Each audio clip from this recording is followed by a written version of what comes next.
holding ever fast. With protection safe and sure. Viewing the future.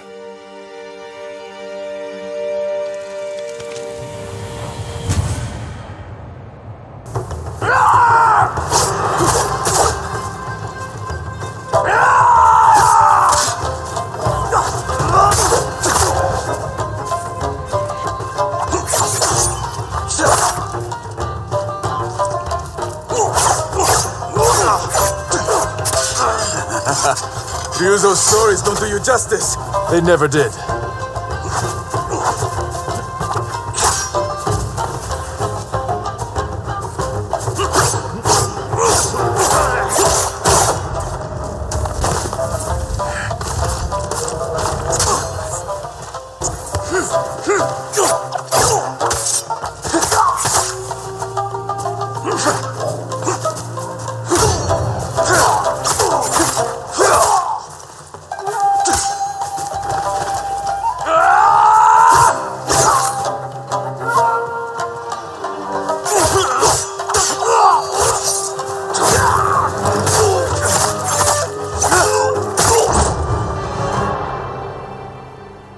Okay, fine. We'll make a video about Ghost of Tsushima.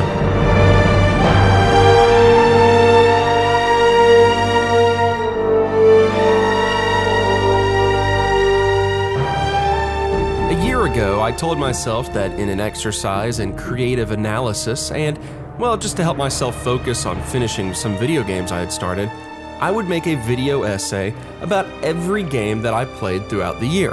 My process was simple.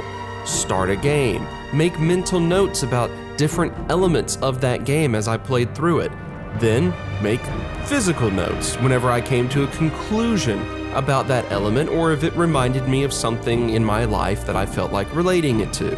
I would compile these notes together, write out a script, and then begin a detailed recording and editing process. There were always going to be exceptions to this challenge that I made for myself, since it was my own challenge and, well, I can make and change the rules whenever I want to. I don't want to write an essay about, say for example, the hours upon hours that I spent killing time in Football Manager this past year, any more than you would want to watch a video about me playing Football Manager. Look, I might make a 40-minute long Persona 5 video essay that nobody cares about, but even I have limits on what I will make a video about. One of those exceptions was always going to be whenever I finally got around to playing Ghost of Tsushima, because I knew that I wanted to play it not necessarily because it was regarded as some sort of incredible, groundbreaking, thought-provoking narrative of a game that warranted some sort of big video essay.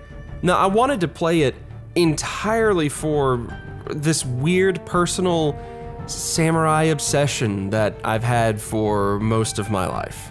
And I just didn't really think that my weird love of samurai warranted a video essay. But here we are. There's a concept that I've known about in general for most of my life, but never really bought into the idea before I started trying to become a real adult, whatever that is.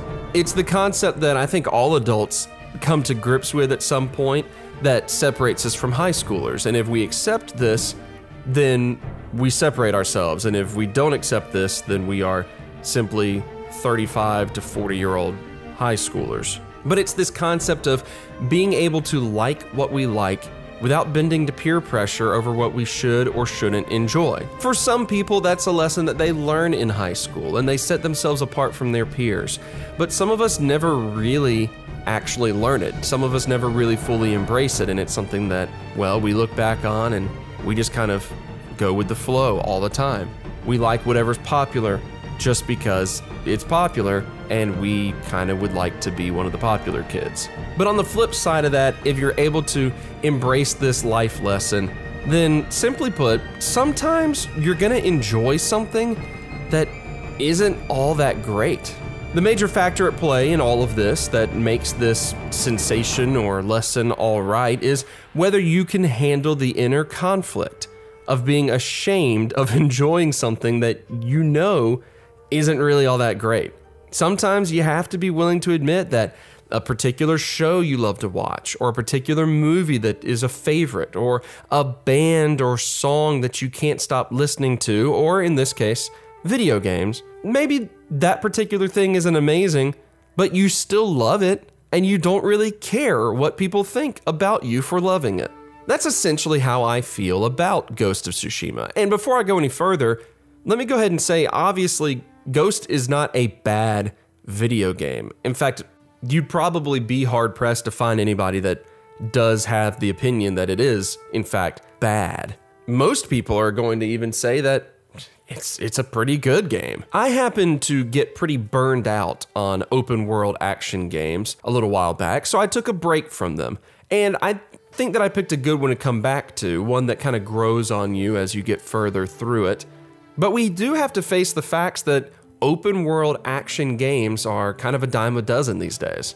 Ghost itself is far from an original game in terms of gameplay and basically being a clone of any other countless open world action game, an Assassin's Creed, a Horizon Zero Dawn, even Breath of the Wild, one of the Arkham games, Grand Theft Auto, The Elder Scrolls, The Witcher, Metal Gear Solid 5, the Fallout series, that Mad Max video game that came out, Spider-Man in 2018. Look, you understand the joke I'm making here. It's not even worth this punchline that I'm giving it. But Ghost is kind of a clone of the template that most of those games follow. It even has some of the classic stupid nonsense that comes in these open world action games, like how this somehow passes as stealth.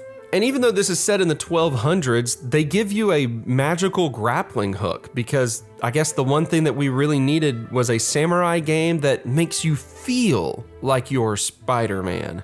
Oh, and by the way, what's your least favorite video game mechanic? Is it excessive amounts of parkour climbing? I hope it is, because I'm tired of all this stupid rock climbing. Climbing in video games sucks. Well, I'll even say that climbing in any game that's not Breath of the Wild sucks. First of all, you really want me to believe that some dude in the 1200s had this sort of acrobatic ingenuity while wearing full samurai armor? And climbing is not a novel concept in video games anymore. This isn't like Assassin's Creed back in the day, because climbing in video games now is an obvious pre-programmed path that you have to follow, and you don't really do anything. You're not involved in the climbing process. You hold the left joystick in the direction that you're just obviously supposed to go. Climbing is a waste of time in any game that's not Breath of the Wild. Please stop putting crappy climbing elements in my video games. That's actually the entire point of this video. Woohoo! Yippee!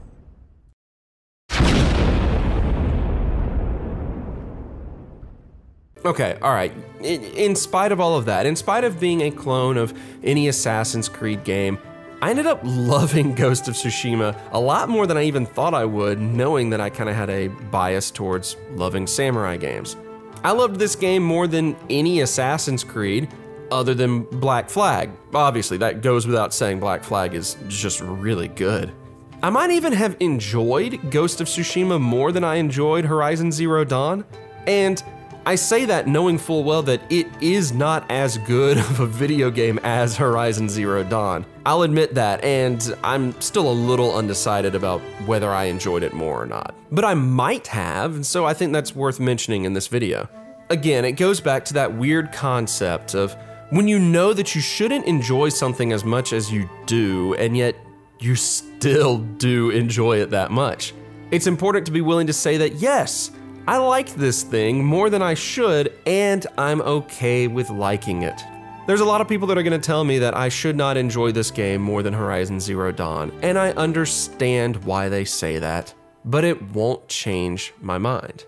But before I go any further, let's take a quick trip back almost 20 years to 2002. Video games about samurai are not a new thing, but almost all of them seemingly involve this one central concept: change and resistance to change. Almost all of these video games or stories about samurai are about how the samurai lived by a code, but that code had to be stretched or broken to deal with a changing world. This is a major thing in Ghost of Tsushima. But while playing Ghost of Tsushima, my mind kept drifting back to two games that helped spark this lifelong interest in samurai and feudal Japanese history.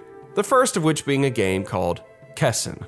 I have to mention the PlayStation 2 masterpiece, Kessin, an outstanding game that tells the story of Ieyasu Tokugawa's attempts to unify Japan under his shogunate, all played out in a tactical style similar to a Total War game. The game was created by Koei Entertainment to be an interactive, playable movie, and honestly, I think that it still is a must-play for any fan of real-time strategy games.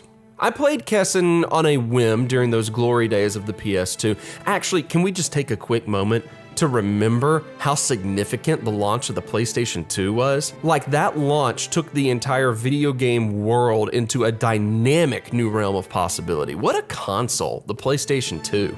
Anyway, I saw Kessin probably in my local Blockbuster, thought it looked cool, and tried it on a whim. Already being a fan of real-time strategy games like Warcraft and Command & Conquer, I was hooked on this fresh take on real-time strategy and the entire aesthetic of samurai and Japanese feudal history.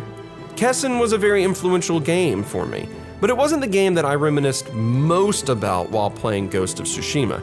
No, that was another PlayStation 2 game called Way of the Samurai. Way of the Samurai is a fascinating PS2 game that only takes about 45 minutes to play through the story. That being said, it has a myriad of ways to play through that 45-minute long story. Much in the vein of Akira Kurosawa, because, well, everything in life is in the vein of Akira Kurosawa. You star as an anonymous samurai passing through the town of Rokatsu Pass. Here you discover two warring samurai families fighting for control of the pass. Caught in the middle are the citizens of the pass, struggling to survive the oppression that they face from both of these samurai families. And then even beyond that, there's a secret government plot to pit those families against each other and assure mutual destruction of them both. So when you arrive in the pass, you're not told any of this. You're sent out to explore this little world and discover it for yourself. It's an open world samurai action adventure game. If you start the game and cross this bridge, then you'll encounter a citizen of the past being abducted, and you may decide to try to save her. Or you may totally ignore the situation. You may fight this bandit who is trying to abduct her, and at the end of the fight, he may convince you to join with his side of the two warring samurai families, and you may do that. And you may assist them in trying to stand up to the other family, and then eventually the government, and defend your family in the pass. Or you could start the game off by not even going to the bridge, going somewhere else, investigating somewhere else in the world. Or you could turn around and leave as soon as the game started. You have that option. You have a lot of freedom. As you progress, you decide whether you want to help one family or the other, or maybe you want to try to save the residents of the past, or maybe you want to betray everyone that you've encountered and help out the government, or maybe you want to do none of that. There's 6 endings to Way of the Samurai, but each of those endings have little variations to them based on whether you fought certain characters, or whether this certain character survived the story or died. Your choices decide all of this. This was a dynamic way of storytelling for a PlayStation 2 game, a 2002 release. And I can't tell you how many hours I poured into replaying that story over and over again to explore the different nuances of what might happen if I just did something slightly different than how I had done it before. It was thrilling for a younger version of me to have a video game here that was unlike anything I had discovered before, and that gave me the option to impact and change the story the way that I saw fit based off of the decisions that I chose to make. Actions have consequences. They directly change the storyline, the path that you take in Way of the Samurai, and they directly affect the character and path of Jin Sakai in Ghost of Tsushima. So what does Ghost actually do well? Well, all open world games are essentially the same, but none of them are as gorgeous as Ghost of Tsushima. This is ultimately the true strength of the game.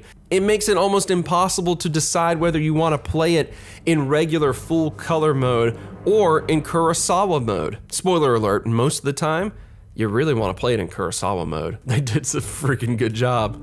So it's gorgeous, but combat is also very, very good. It's fun with just enough challenge to it. It's rewarding with just enough simplicity that you don't feel overwhelmed. And most importantly of all, the game rarely forces you to be stealthy, because stealth is almost as lame as climbing. Chaos forever, please. And as you get better at combat, the dodging, the parrying, the movement, then you're rewarded with incredibly satisfying fights. It's not as clunky of combat as you might have gotten in an Arkham game, but it's not as overly difficult to time everything like in a Dark Souls game. The combat is balanced, much like a good katana should be. It's balanced between timing and pure devastation. Yet there's also an odd dichotomy, as it has some obvious negatives to it. While the combat is probably the best I've experienced in an open world action game like this, the camera has to be the worst that I have ever seen. It's almost always stuck behind a wall or behind a bush or behind literally anything that's near you. Or it's moving too slowly to keep up with all the enemies that have surrounded you. But what's interesting about the game is that while the camera and the previously noted climbing moments are obvious negatives, the combat and the overall gorgeousness of it are obvious positives. There's not a huge amount that is very low or very high on the scale of goodness in this game. There's not too many obvious negatives, just as there's not too many obvious strengths. Yet, somehow, this works. This is a game that doesn't try to be anything that it's not. It's very, very pretty, and it's supposed to be. It's very, very brutal, which it's supposed to be. It's got super fluid combat, which, well, it's supposed to have. But the world isn't too complicated. The story isn't too wild. The setting isn't too busy. It's actually very similar to the haikus that you spend time crafting as you play the game. Simple, structured, and focused. One moment, you're passing through a field and call out some passing Mongols to start a fight with them. The next, you take a moment to pause and write a haiku or rest in a hot spring. Immediately after, you find a Ronin who wants to claim your head, and the two of you fight in an epic duel. As you jump from one moment to another, it all plays out in a dynamic samurai film. And maybe it's not a groundbreakingly original video game, but it is an almost flawless homage to the samurai films of yesteryear. Ghost of Tsushima wants to pay respect to Akira Kurosawa. It's in the DNA of the game. Going back to the early days of development, that was one of the points of making the game. And in a lot of ways, the finished product looks and feels like he might have made it. And that's part of why it doesn't feel incredibly original at times. How could it? Everything that Kurosawa pioneered as a director is now commonplace in filmmaking. You don't watch Seven Samurai now and think, wow, that's groundbreaking and dynamic and brand new. At the time, you would have. But now, all of those dynamic elements were so influential, it's what everyone does. Copying Kurosawa is not new and exciting, it's just the way things are done. I think it's because of this that I would like to wax poetic about this game in a big fancy video essay, but I really can't. I shouldn't. I don't want to. Maybe I should write a haiku instead of a video essay, but even that seems like I would be forcing myself to be somebody that I'm not, and well, that goes entirely against the tone of this game. Which again is funny because that actual tone of the game, the story, well, it's more about internal conflict than external. You are a samurai, a soldier basing his entire existence in honor and this code of ethics that you have to live by. Yet, you're resorting to desperate, guerrilla warfare methods in difficult times just to survive and to save the people of your island. You're being a brutal man instead of the calm, honorable warrior that you are trained to be. Jin Sakai is constantly fighting his bloodthirsty, at all costs identity to try to live up to some family ideals. And look, there is actually one thing that this game does significantly better than other open world action games that I didn't want to bring up until now. It found a way to make escort missions worthwhile and enjoyable. In particular, there's a small string of side quests in which Jin finds and travels with an older woman who served his family for many, many years. As they ride horses together, she provides deep, detailed backstory about Jin's father, who he spends most of the game honestly trying to forget because he thinks he failed him. All Jin can think about when he thinks of his father is watching him being murdered.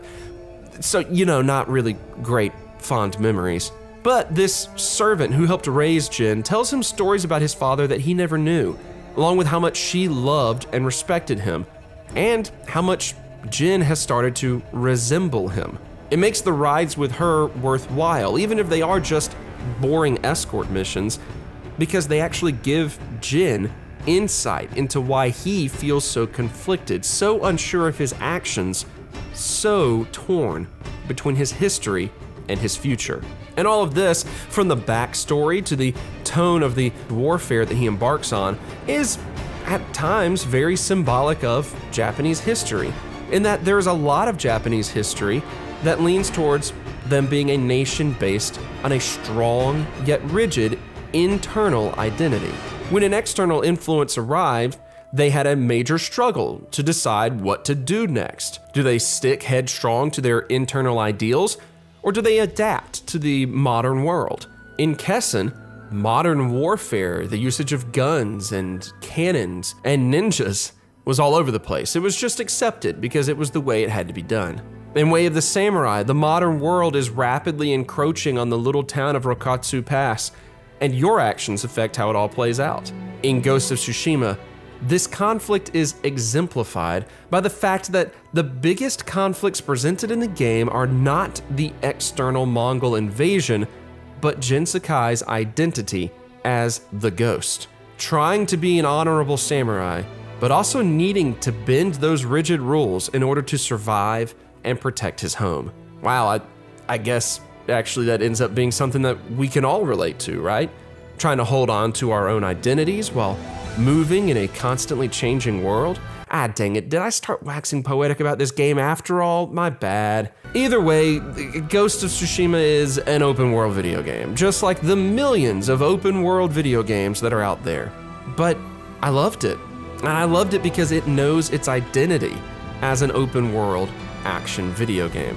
Just like there are millions of people out there in the world who are subtly excelling as people because they know while there might be millions of people similar to them, they are who they are, and they are living into that identity as strongly as they possibly can.